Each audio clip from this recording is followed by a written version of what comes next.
So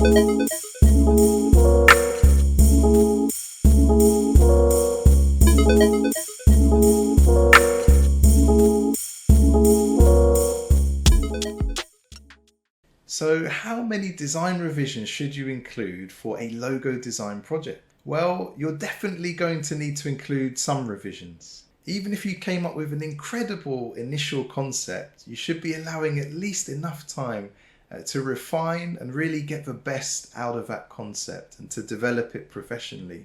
While doing that, your client will really appreciate the flexibility to make some comments and suggestions and for you to tweak and bespoke that initial concept to meet their feedback. However, you may find it helpful to make a differentiation between concepts and revisions.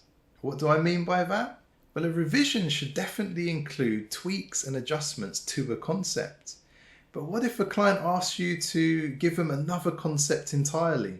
Well, that's something you want to consider separately. How many concepts will you offer to your client, and what will the cost be for providing an additional concept for them to consider?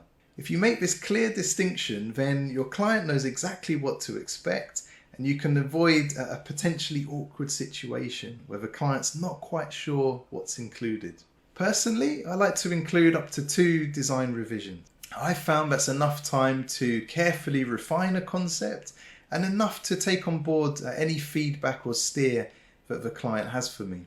If you're planning on including more than 2 revisions, just be careful that you're not implying your work is going to need more than 2 to reach its goal.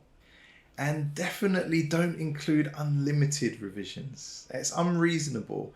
And any reasonable client isn't going to expect you to have to spend an unlimited amount of time to refine something. If you're following design principles, it should reach a point where it comes together. And if a client is making additional requests, well, if they value their time, they'll be happy to pay a reasonable rate for you to accommodate those requests.